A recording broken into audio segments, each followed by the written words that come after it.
Hello. Happy New Year, everyone. My name is Kristin Snowden. I'm a licensed marriage and family therapist in California, and I like to cover all topics related to navigating relationship crises. And these are crises that are brought on by uncovering infidelity, addiction, um, problematic porn use, and other forms of betrayal, emotional abuse. Since it is a new year, this tends to be a time where we reflect. We kind of look back on where we were this time last year, and we tend to assess where we want to move forward. And some of you who have been in relationship crisis might feel like you are moving through the healing and recovery process just fine. Um, but many of you, and often I'd say most of you, feel like it has not been a very linear process. There's 3 steps forward, 5 steps back, and many of you feel very stuck, um, unable to really feel like you're moving towards healing, towards moving for recovery, but can't make any kind of big steps in a certain direction. So this webinar is for you. I'm going to try to help you kind of slow down, make the steps smaller, more bite-sized, and see if I can offer you some extra steps, tools, ideas, things to consider to help you get back on track to feeling unstuck in this relationship crisis recovery process and moving towards what you're hoping to get, which is hopefully a place and space where you feel more connected with yourself, more stable, and have a more consistent environment. So let me just go back a little bit and say that the trauma that you've experienced at the hands of being betrayed by a trusted loved one impacts so many aspects of your life. I have so many videos on how betrayal trauma impacts your mind, body, spirit, your relationships, how you show up at work, how you show up in your family system. So I'd encourage you to, if you haven't already watched those videos, kind of review those and understand what you're going through right now, why betrayal trauma is so devastating, and why you feel so stuck and unsure about how to move forward. I always say that betrayal trauma destroys or strongly impacts the big 4 C's, the things that you need, the 4 C's you need in life to feel safe and stable. Those 4 C's are: you've lost choice in the matter, you've lost control, you've lost context. You don't really even understand what's going on, how long it's going to take, how long you're going to be stuck in this situation, and you've lost connection. Connection to your body, to your mind, to relationships. You might feel more isolated. You might feel like, who is this person that comes out when I feel extremely emotionally dysregulated or fearful? So the 4 C's: we've lost control, choice, context, and connection. So all of these steps that I'm going to offer you to help you get unstuck and back into the healing process are going to be related to that. How do we return some level of choice, some level of control, some level of context, and some level of connection back into your life to get you moving forward again? Let's go over first some reasons why you might be feeling stuck. Again, I see a lot of clients, betrayed partners, addicts in recovery, and these are the common things that I hear from people when they feel just kind of stuck. So first and foremost, your betraying or addict partner maybe hasn't come fully clean about what he or she's been doing behind your back. Maybe you've uncovered snippets of it and you're trying to find out more, but your betraying partner, your addict partner just kind of says, look, this is what I did. You caught me. I swear I'm never going to do it again. Let's just move forward from this. But there hasn't been any kind of discussion or structure to like how you're going to make sure the person doesn't act out again.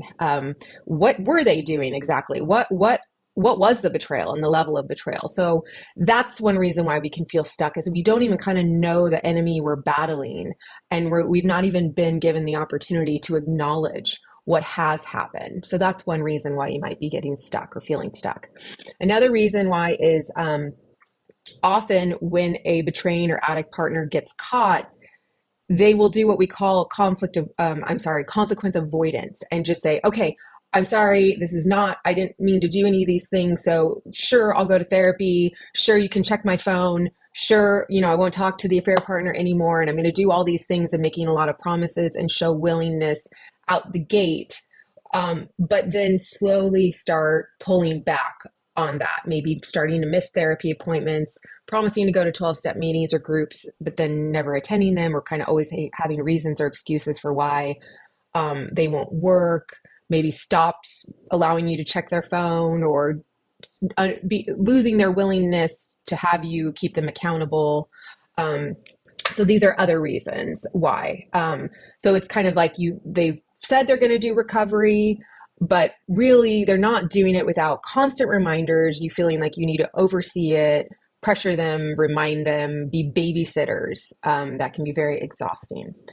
Another reason why you might be feeling stuck is that your partner may not be acting out anymore. They might not be engaging in the pornography use or the affair or the substance abuse, but they still show signs of concerning emotional stuntedness, lack of empathy for what you're going through, or compassion for what they've put you through, poor decision making, lies about other things, impulse control issues, and just a general concerning level of a low tolerance to talk about hard things, to have hard conversations, to own up to things that they've done or things that you need to feel safe.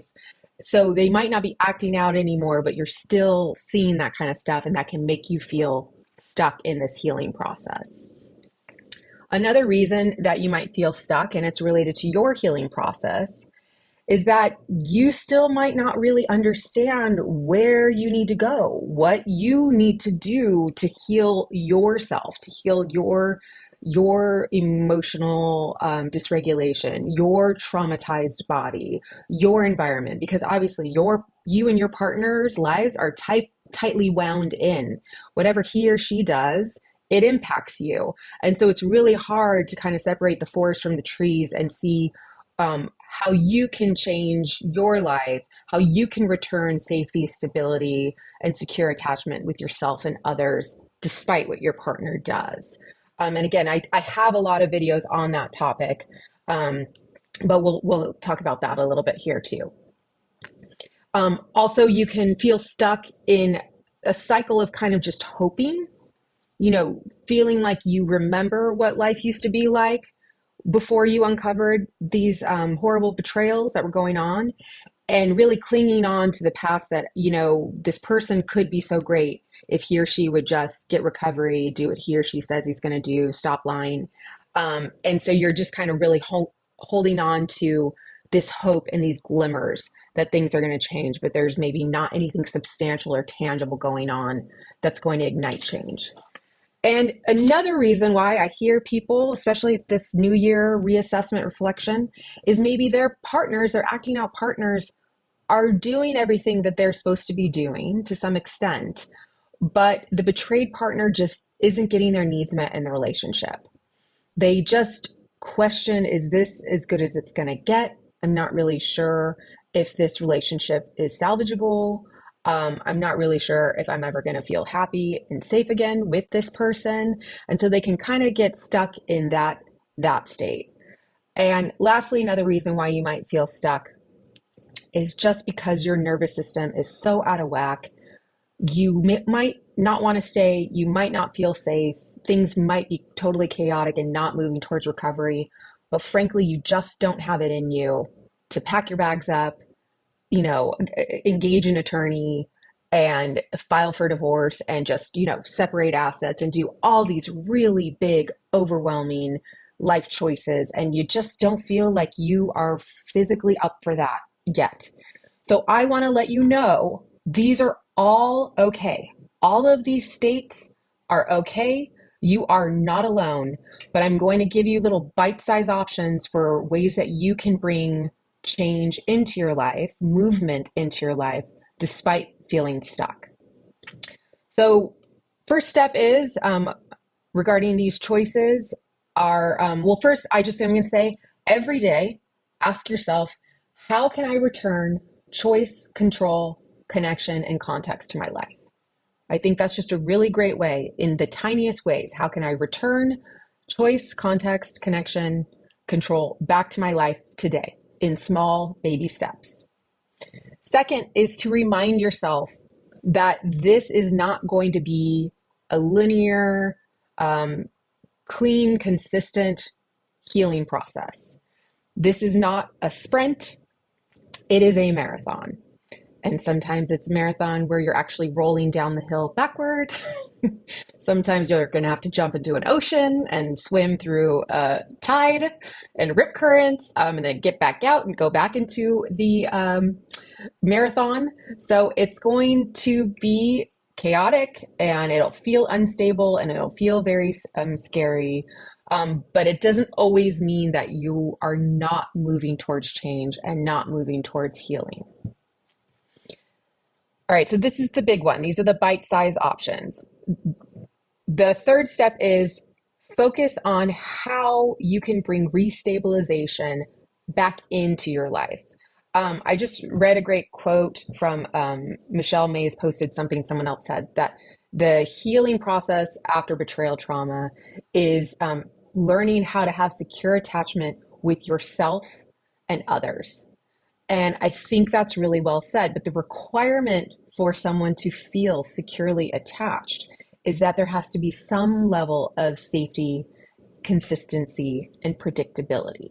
So all of these are going to be offerings and encouragement for you to return those elements back into your life within yourself, internally, and then externally in your environment. And again, I will emphasize this is tough because I'm not minimizing the fact that your partner, your primary partner, someone you share a home, finances with, you are mentally and emotionally invested in what happens with them. You might share children, plans for the future with this person. It is very, very hard when that person is not in recovery and they are still living erratically, maybe not honestly, they're not stable. You don't trust anything that he or she is doing or saying. It is an extreme challenge for you to still try to find ways to stabilize yourself despite what is happening in your partner's life. But nonetheless, that is one of the biggest calls to action that you're going to have in this recovery process. So it's going to take a lot of time, a lot of energy, a lot of trial and error to figure out what works for you. So here are a few suggestions.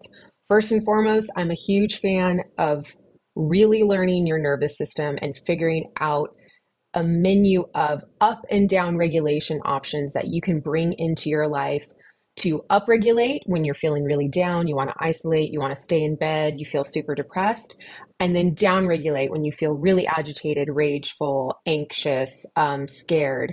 I have another video. It's called I don't know, how betrayal trauma impacts your brain and body.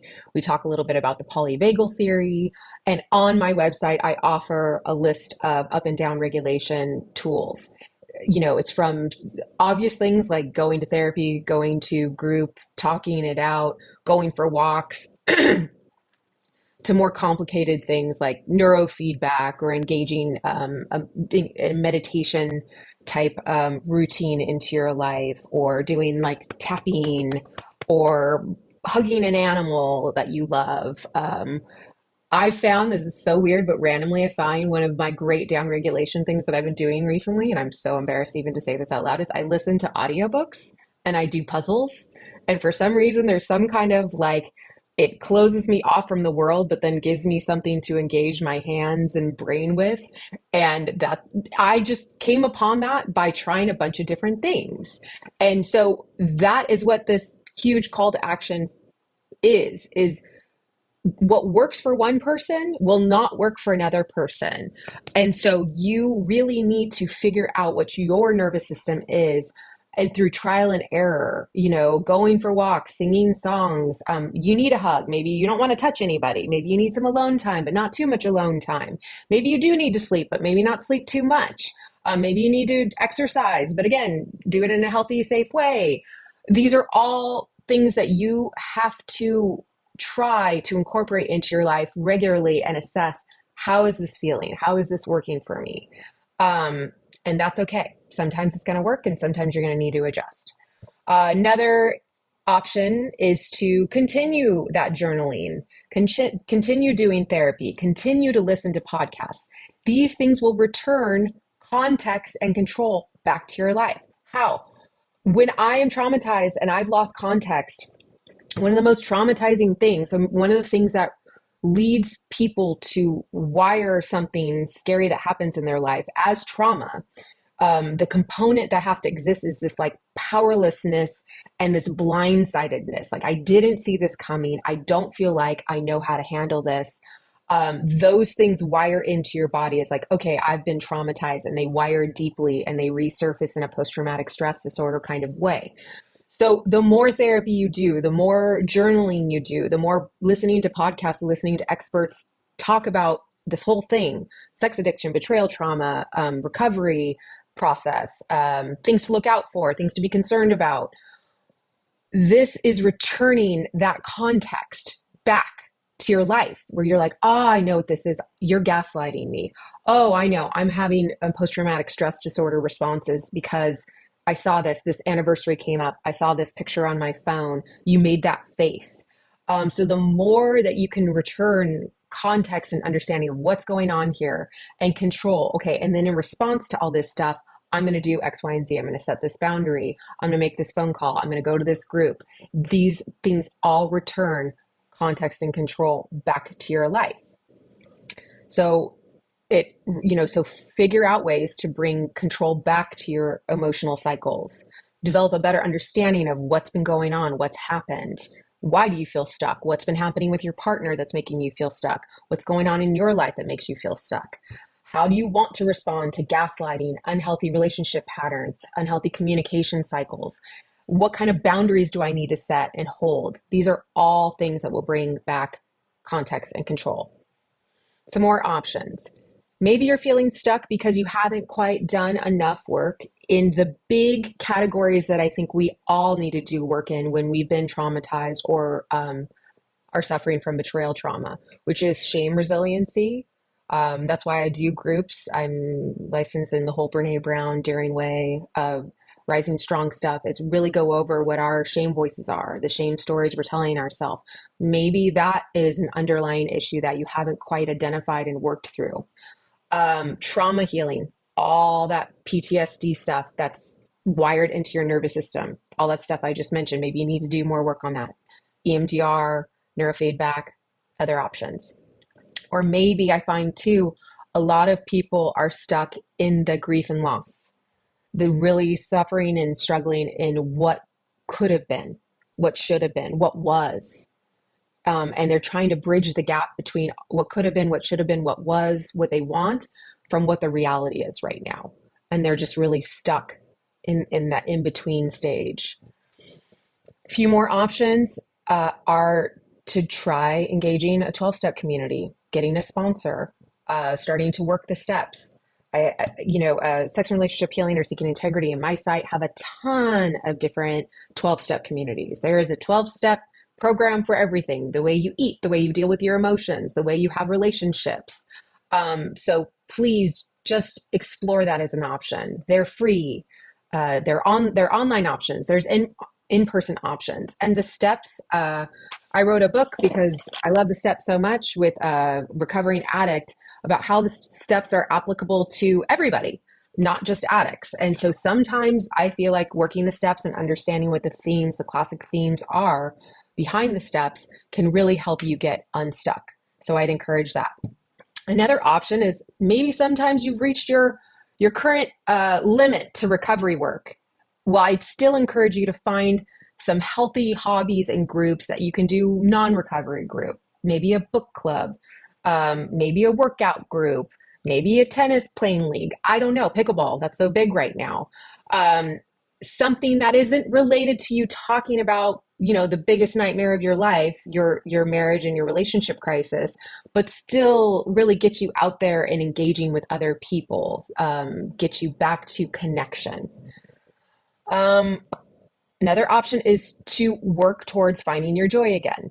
Again, the previous step of engaging healthy hobbies might be steps towards remembering what did before the S hit the fan, what brought you joy?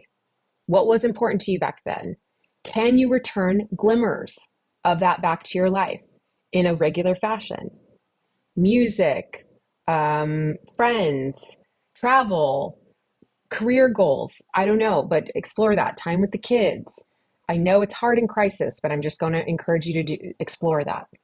Another option is, what are ways to return your own version of safety and consistency back to your life? Remember, I mentioned it's so hard when your partner's not in recovery and they are not a source of consistency and predictability. How do I bring that back into my life? Well, hi, nice to meet you. I'm a type A control freak, so I'm really great at scheduling things. I got lists everywhere. Like, that is my way of returning control and choice and like consistency to my life.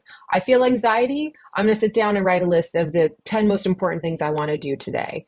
I feel like life is out of control. I'm going to try my best to create some kind of schedule. Yes, because you're in crisis, the schedule's going to blow up and things are going to become inconsistent. And that's okay. If you go into creating consistency and safety, but expect the chaos to come in and blow it up every once in a while, then it's going to be more manageable. But it doesn't mean you stop fighting to create some level of stability and consistency and predictability back to your life, back to your children's lives, whatever. Esteem building acts. Your self-worth and value has been slaughtered by this betrayal. I don't know one betrayed partner where that is not a giant casualty of this traumatic experience. So ask yourself, what am I doing that is building up my value and worth? Am I surrounding myself around people and choices and things that are esteem building? One of the big things I always bring up is it's really hard to feel good about yourself if you are not living in alignment with your values and goals and who you want to be as a person. So one of the constant things that happen, and again, this is understandable, but you're living in a chaotic, unstable environment. Your nervous system gets upregulated, and all of a sudden you find yourself screaming, saying things you would never say before, throwing things, just doing things that are out of character. And the biggest casualty of that problem is that when you want to access your value and worth, and I'm good enough because, and I swear I have value, your brain, your shame-focused, egocentric brain is going to be like, I don't know, you kind of lost control when you threw that dish. So always ask yourself, are you doing your best to try to live in alignment with your values and goals? Yes, you will make mistakes. You will blow it. Your nervous system, that lizard brain of yours, is going to take over and it's going to cause you to do things that are out of character and not who you want to be and what you want to do. But you just assume that's going to happen, hit the reset button as soon as possible, and get back into alignment. Those will all help you build those things in life that develop or return your sense of value and worth and of self-esteem. A few more things is to assess your finances. When you feel stuck, I love getting into concrete stuff. What is your plan B? Are you packing your parachute just in case this never gets better? What is your financial situation? What is your career situation? What is your legal situation? Do you need to consult, besides therapists and all these groups, do you need to consult experts in the financial world about what you need to be independent if needed? Legal steps, how to protect yourself, how to protect your family. These are all things that when you're stuck, engaging these professionals can definitely help you at least understand options moving forward. Another option is medication evaluation. You might be pro psychotropic medication, you might be anti psychotropic medication. That's up to you. But if you continuously feel stuck and you feel like your organic state, your emotional state, your physical state is something that's making you feel stuck, you might want to get assessed by a psychiatrist and see if using a medication might help you get through this crisis in a better way. Just an option. And lastly, when we're going through these little baby choices, again, your life is probably chaotic, uncertain, inconsistent. Do you need to bring in some kind of arbitrary timeline? Okay, I'm only going to sit in this situation for 6 more months. okay, I'm going to set these goals and these boundaries that I need to, either he or she, my betraying partner, my addict partner needs to do within the next 6 or 7 months, or things that I need to do. Again, these are kind of arbitrary. You can be flexible with them. You can move through them and see how they feel. But nonetheless, sometimes I encourage that. Maybe you're saying, okay, I'm going to give 6 months and then I'm going to reassess. Or maybe I'm going to plan something exciting for myself. I'm going to plan a trip for this. Or I'm going to work on this goal or that goal. And these things can help you feel like you're moving towards something. All right, so a few more choices. Something to ask. So those are kind of external things that you could be doing. Internal is to continuously assess, where are you in this relationship? I did a video on questions to ask and things to consider when you're trying to assess, do you want to stay or go in this relationship? So when you feel stuck, this is a great opportunity for you to start paying attention to, how am I showing up every day while in this relationship? Am I cynical? Am I unable to be present? Am I having a bunch of physical consequences? Am I constantly stressed? Do I feel like I constantly have to nag or be a babysitter to my adult partner? Assess how you are showing up in your current life, in this relationship, and your relationships with others, and your external life, your job, your family. Are you isolating? Are you afraid and constantly hiding and not sharing parts of yourself with others so you feel fragmented? Do you need to do anything in your life to keep your side of the street clean? Any stuff that you need to clean up? Those are all big things that you can do when you're in a state of stuckness, to see if you can kind of move through that. And also, more external work is to ask yourself, would it be productive at all to address this stuckness with my addict partner? I don't know. If he or she lacks any kind of empathy, accountability, or willingness, then addressing the fact that you're feeling stuck and you're really questioning if this is going to work, it might not go very well. It might just reinforce the blaming narrative that you just need to get over this, and just, why are you still having a problem with this? We don't know. But that is still your partner. If you're still sharing a life with the person and you're feeling deeply stuck, it might be a good idea for you to address this with your partner and ask questions. Sometimes when you're feeling stuck, maybe you need to change the treatment plan. Maybe you need to be going to a couple different groups, or try a different therapist, or a different 12-step meeting. This is when living in consultation with other people can be very helpful for you to kind of assess, should this be done? Should it not be done? Is it healthy? Is it productive? I don't know. Talking it out is very helpful. Or sometimes I've seen clients change it up by saying, okay, well, I'd like to go into some therapy sessions with my addict partner and kind of talk to his therapist and assess where he or she is at in the recovery process. So those are a few things. Closing it out, a few bigger choices that you have if you feel stuck is, there's always the option to do in-house separation. You may no longer want to engage with your partner anymore. You may be tired of nagging him or her to do his or her recovery work. You may be tired of begging him or her to understand what you're going through and empathize. The ship may have passed, but again, you're just not quite mentally, emotionally, financially ready to pack up, file for divorce. Your body and mind are just desperate, though, for some separation and some semblance of stability. In that case, an in-house separation is an option. As I always say, just making one tiny change in the system, you sleeping in a different room, saying, hey, I release you. I don't care if you go to treatment or go to your meetings or go to your therapy. I'm just going to be in my other room living my separate life for now. That change in the system changes the entire system. So maybe you need to just kind of do an in-house separation, catch your breath, assess your best next steps, keep space, manage expectations, and use that time to develop your community support and all those things that I just listed before. And lastly, you always have the option when you are stuck to leave. Tammy wrote that really great blog about when you're feeling stuck, and she gave resources for divorce mediation or divorce advice. My video on questions to ask, should you stay or go, support, suggestions on establishing support and educating yourself before you leave. But those are all options. A few final notes is that you can heal in or out of the relationship. And therapists and groups and group work can work with you, whether you're in the relationship or out of the relationship.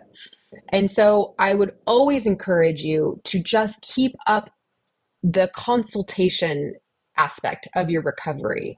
I always feel like it is more helpful and more productive when you are in crisis and living in consultation with others who have struggled in a similar way. For instance, a 12-step meeting, or again, I have betrayed partners groups. Sex and relationship healing has betrayed partners groups. It might feel like you're stuck, but if you're showing up to group and you're talking about this, if you're showing up to these webinars and hearing this information, I promise you, these are all still movements in the right direction. And with that, I'll open it up for questions. Okay, so Kristin, the first question. I'm the betrayed partner. My SA husband is saying that he does not find a CSAT 12 steps seeking integrity group sponsor helpful to his recovery. We are separated for over a year because it was in a relapse. Now he is saying he wants the relationship to work. I don't know if after 15 years of gaslighting me, I can trust my gut or if there is truth in his words. Can one be in recovery if they do not see a CSAT and go to meetings, etc.? I don't know. I'm sure they're out there. Obviously, if I'm a therapist and I'm running groups, I'm not going to see people in recovery that have done it all alone. Because, by the way, that's essentially saying my best thinking that told me to do all those nefarious, manipulative, secretive, gaslighting behaviors. I'm going to now use that exact same thinking to get myself in recovery. That seems a little counterintuitive. Usually when someone really blows it or shows or demonstrates the inability to manage their feelings, choose healthy coping skills, manage their impulse control problems, rewire the circuitry that is deeply wired in them, and think they're going to be able to do it all by themselves without any kind of help or support, I'd be a little concerned about that. I mean, what if someone was like, yeah, I have stomach cancer, but I'm just going to go ahead and, fight it myself. I'm going to pull some chemicals together. And I don't know, like we have so much history that when a human wants to do something that's beyond their current capacity, whether it's reaching a physical goal or reaching an emotional goal, we usually ask for help. We go to a higher level of process to get there. And so this idea that I could get recovery from all these really concerning behaviors by myself, especially when, as you all know, if you've watched my groups or Rob's groups, is that addiction is an intimacy disorder. It's a disordered relationship with myself and other people, to the point that instead of having healthy, secure attachment with myself and other people, I chose to go to these unhealthy behaviors to manage and navigate life, all while manipulating, lying, doing all these nefarious things to try to hide it from everybody so they didn't know. So you kind of, by definition, need to develop healthy, securely attached relationships with other people to unwire that. Just some thoughts. And gut check, like what have you been willing to do to maintain this relationship? How much have you had to swallow and deal with and endure to make this relationship still exist? And it sounds like you're just kind of asking him to do some things that you need from him to show that he's stable, moving in recovery. And he's not doing them. So don't minimize what you've been through and what you've done to this point. The next one, Kristin. Thank you, Kristin. Your content has been vital for my betrayed spouse and myself as the wayward addict spouse. We're currently in therapeutic separation with the hope of reconciliation. I'm focused and dedicated to my recovery to make meaningful changes. Could you speak on how wayward spouses can be most helpful in their healing and feeling unstuck? It could be a whole webinar topic on its own, but any high-level themes or simple practical steps or resources would be so helpful. It is a whole webinar. Yes. And in fact, I did one. It's called Signs That Your Partner is Changing for the Better. And then also I have a couple on what healthy relationships look like, but I do it from the context of, we had this not so ideal relationship where my partner had this whole secret life going on. Then it exploded. Now, what are we working toward? What are we trying to make this look like now that this has all been exposed and we're trying to heal? So I discuss things that you, as the addict partner, the partner in recovery, should be doing. and things that the relationship can be doing as well. So for you, but the basics are just keep your side of the street clean, keep your promises, keep your commitments, understand that there is going to be steps forward, steps backward. And you just need to, one of the things that Tammy always says, and everyone else in this world is related to this field, is you've known about these secrets for so many years, and you've known, and then finally it's like, oh, okay, I came clean. This is what's been happening. And the addict acting out partner can kind of feel relief, like, oh, okay, I don't have to hide anymore. But your partner just found out. And so there's going to be a long period of time where she's going to have this push pull. And, I love you. Thanks for being in recovery. But oh my God, you're a monster. How could you have done all that stuff to me? So yeah, I would check out those two videos, signs that your partner is changing for the good, and what are healthy relationships. But just keep educating yourself on what your partner is going through. Be a good supportive listener, and just keep your side of the street clean. Develop that greater ability to talk about hard things, listen to her saying hard things, make healthy coping choices in response to feeling uncomfortable, show that you're managing your impulse control, that you're using different, healthier ways to get through life where maybe you'd made poor choices before. Those are just some quick pointers. What do you think, Tammy? I do. And you've got nothing if you don't have your recovery solid. So like that has got to be, because it's really easy to go, oh, I'm going to go focus on my partner. And guess what? You're not doing your recovery work, and you get triggered with something, and then you relapse, and it starts all over again. It just ends up being a vicious cycle. So do your recovery work. Do you have time for one more? Yeah. Okay. Yeah. What boundaries are the SAPA rageaholic allowed to have? My partner keeps saying that he needs boundaries. He only brings this up when he's annoyed, in a rage, or was caught lying about something. Discovery was 7 months ago. He sees a CSAT, is in a recovery program, and attends numerous groups. He has integrity issues, and there's emotional and verbal abuse. I stopped micromanaging his recovery. He can take as many pauses as he wants when rage brews. I might keep talking during them if he does it by stonewalling or controlling, instead of calling a pause and saying when we'll reconvene the conversation, or if he keeps talking. He is left alone with his devices 8 to 5 every business day. I'm not verbally, emotionally, or physically abusive. Sometimes I trauma respond, and that includes yelling or interrupting. Half the time he honors my boundaries, and the other half he says my boundaries are being controlling. I want him to feel empowered, but I think he's being controlling and gaslighting. If he's going to that many meetings, honestly, at 7 months, it's still very, very early in the process, but you would be thinking he would be getting a clue. So I will put the link for our residential treatment program, but thoughts, Kristin? Yeah. I mean, asking what boundaries can he have? I mean, I guess he can have as many boundaries as you have, but my question is, what's not working here? Right. So, what are the boundaries getting in the way of? What are you feeling you're not able to do or say or resolve as a consequence of these boundaries? Everybody can have their own rules of what's okay and what's not okay. But if you're still going to be doing a partnership with another person, you both need to assess, how's your boundary working for me? Do we need to negotiate a little bit more? I know one thing is, if he's a rageaholic and he gets overwhelming emotions and he needs to hit timeout, it's usually, I need an hour, or I need to walk away for a certain period of time, but then I'm going to come back and we're going to talk about this. Or if there's rage still, it's, hey, we can't talk about this now. Can you write it down? But let's talk about it in our couples therapy session where we have a mediator present. So these are all rules of engagement that can help you with the boundary setting while still negotiating, getting needs met in the relationship. Like, so just so you know. And everybody needs healthy boundaries. Like everybody, we work better in relationships if we know what people need, so that's good. But if it's being weaponized, that's a problem. So good job. Thank you, Kristin Snowden. So thank you. Bye, everyone. Happy New Year, everyone.